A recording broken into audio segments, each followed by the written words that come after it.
大家好，又係我星星同大家職人吹水啊！大家好啊！咁啊，即係淨係已經住袋薯仔啦，爭啲個招牌都講唔切啦，因為點解啊？淨係得薯仔啊嘛，今日嘅食材。咁啊，聽啲同事講話，底下個菜檔咧賣啲薯仔好平喎。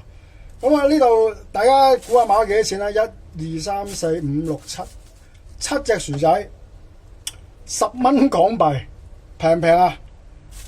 咁啊買呢啲薯仔咧，咁我哋要揀咩咧？即係除咗平之外咧，我哋仲要睇下佢係咪皮光肉滑，睇下有冇肉芽出啊！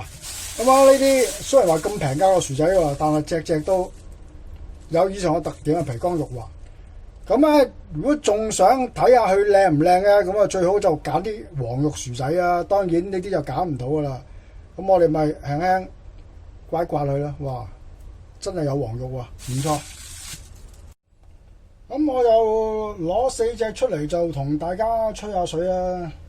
咁我以前入行嗰陣時咧，成日做嗰啲叫做柳紋薯條啊！大家有冇食過啲柳紋薯條啊？咁我自己就對嗰隻薯條就好有情懷㗎啦。咁嗰啲薯條咧，其實咁脆身，咁其實我哋屋企做唔做到咧？咁只要我哋注意有2、3個步驟，咁啊〜大家都係可以喺屋企做到一啲好脆身嘅薯條㗎。咁第一步，我哋要將薯條表面嘅泥塵全部洗乾淨晒先。咁用啲咩方法洗咧？咪就好似沖涼咁咪得咯。係咁開咗個花灑，射下佢，跟住捽下佢，將佢表面裏邊嗰啲泥塵咧全部洗晒出嚟。咁啊，薯仔沖乾淨涼之後咧，咁我哋就準備2兜嘅清水。咁我哋啲薯仔，咁我哋點樣切咧？咁啊，使唔使刨皮啊？唔需要刨皮嘅。大家有冇食過一隻薯角啊？薯角咪冇刨皮噶咯。嗱，咁我哋就改咗佢先，咁我連埋少少肉一齊改咗佢出嚟。哇！雖然話10蚊啫喎，呢啲黃肉薯仔都係唔錯啊！咁呢啲薯皮呢部分咧，咁我哋亦係可以當做焗薯皮咁樣食啊！咁啊，亦係可以當一個叫做粗薯條咁樣食，亦係 OK 嘅。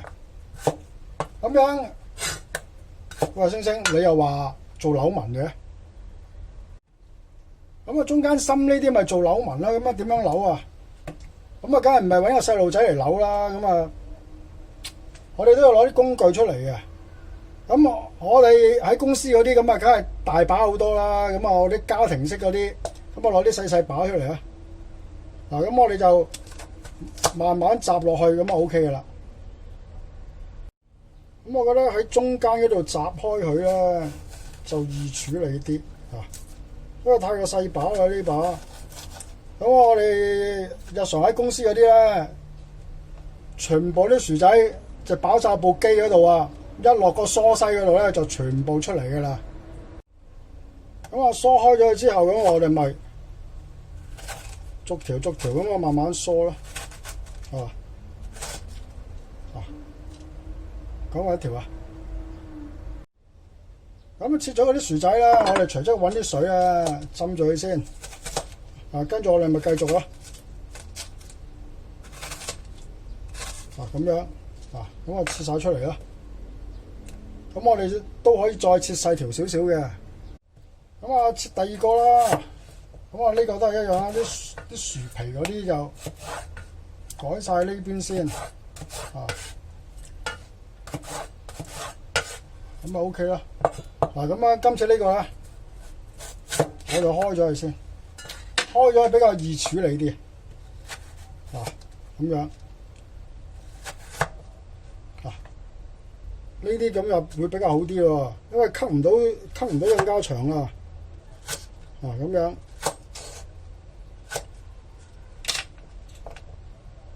咁啦，咁呢個我試下整長少少啦，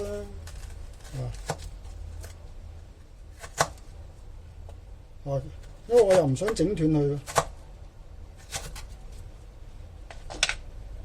咁就 OK 咯喎。當薯條薯皮切好晒，咁我哋下一步有啲咩做咧？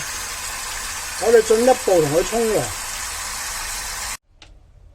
咁呢啲薯條沖水嘅目的咧，都係想將頭先切完出嚟啦，殘留喺表面嗰啲薯粉啦，咁我哋又洗乾淨佢啦。咁啊，如果太大條嗰啲，我哋又咪又炸一炸佢咯。咁啊，洗到點為之得啦？洗佢3次到啦，等啲薯粉啊洗清少少啦。咁兩者洗乾淨咗之後咧，咁啊有啲薯皮咧太細條，咁我擺埋落嚟炸啦。咁樣呢啲咧，我一陣間即刻食咧，咁我點樣處理咧？而家即刻擺入雪櫃嘅冰格嗰度，最好就雪到佢有2個鐘頭。咁剩低呢啲咧，咁我哋點樣處理咧？咁我哋都係要將佢吸乾水嘅。咁我哋攞個保鮮袋出嚟，咁我哋就全部入晒落個保鮮袋嗰度，都係一樣將佢擺入去雪櫃嘅冰格。咁我哋放好晒咧，就盡量攤平晒佢，咁先好放入去雪櫃嗰度。咁我哋雪硬咗之後咧，咁可以雪得10日8日都冇問題嘅呢個。薯條喺冰格雪咗有4個鐘頭咁上下，咁雪佢個作用都係令佢炸出嚟更加脆身。咁我哋雪完之際啊，咁我哋咪燉翻鬆佢咯。咁咧，如果而家唔炸，我哋可以入翻膠袋，擺翻入個冰格嗰度。但係我哋一定要整鬆佢啦。呢啲做呢個脆薯條個黃道就係咁啦。點解我哋喺出邊炸呢啲薯條炸得咁好食啊？因為我哋喺個冰櫃嗰度攞出嚟，跟住就走去炸啊嘛。跟住我哋就進入下一步嘅冰火環節，咁啊，梗係着咗個火先啦。跟住燒佢啲油。咁有睇過之前炸蒜蓉、炸其他嘢我都有講噶啦。我哋出邊做啦，會分開有2種油，或者有2個唔同嘅炸爐。一個炸爐就係用新油，新油嘅作用我哋就係攞嚟炸薯條啊。因為點解啊？我哋要扯到個油溫一定要夠200度。如果喺出邊嗰啲炸爐，我哋要調到個炸爐嗰個度數要調到220度。咁我呢個薯條用氣炸鍋做得唔得啊？可以嘅，但係用氣炸鍋做你唔使雪啊，你就咁擺落個氣炸鍋嗰度，180度焗到佢夠脆啊，已經 OK 啦。如果想好食，一定係開個炸爐去炸佢，或者開鑊油去炸佢。咁我哋鑊油點樣為之得咧？最簡單咁啊，梗係揾支雷射槍探一探佢啦，夠200度。如果唔係，我哋就要睇油嘅形態。咁而家咧，油有響聲，即係代表有180至190度。我哋睇到個鑊邊開始慢慢起黑煙啦，咁呢啲油咧就真係差唔多。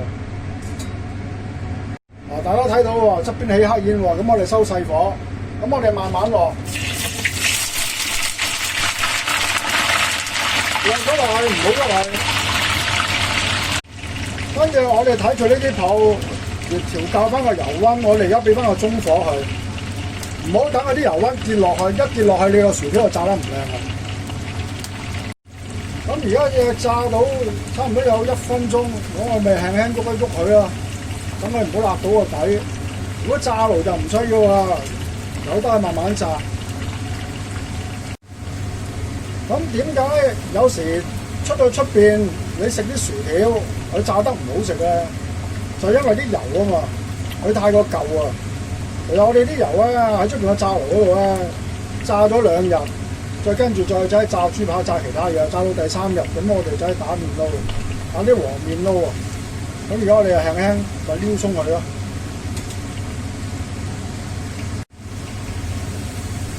咁而家就調到最大火啊！咁你怕唔怕炸唔熟啊？唔使驚炸唔熟啊，因為佢唔係好厚嘅啫嘛呢啲。我而家慢慢炸佢啦，咁啊炸到啲薯條我有個形態慢慢浮起啊，咁啊差唔多啦。咁而家又炸咗2分零鐘啦，咁啊全程都係保持大火啊，嗱，浮起晒咯喎，呢個冰火嘅效果啦。雪到變冰嘅薯條啊！咁大家得閒喺屋企咪親子樂，同啲小朋友集定啲薯條雪喺雪櫃。咁啊，想食嗰陣時咪攞出嚟炸咯。咁我哋睇到周邊有啲啦，開始呈現金黃色啦。其實呢個薯條又真係差唔多。咁我哋使唔使再扯嗰個油溫啦？唔需要噶啦。點解？因為我哋夠油啊嘛。咁而家我哋咪輕輕好似滗起咗少少先咯。係啊。跟住我慢慢將佢滗起晒佢咯。滗嗰陣時小心啲。咁我哋而家都仲係要保持大火嘅。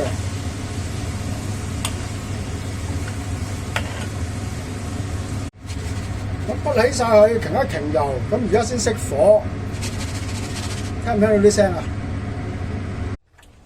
咁我哋稍為停一停油，咁呢段時間咁我哋咪落翻少少鹽落去咯，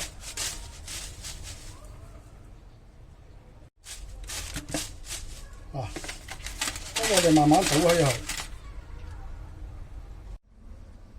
柳紋薯條懷舊味道咪翻晒嚟咯，配合埋炸雞髀或者炸雞翼就一絕啦。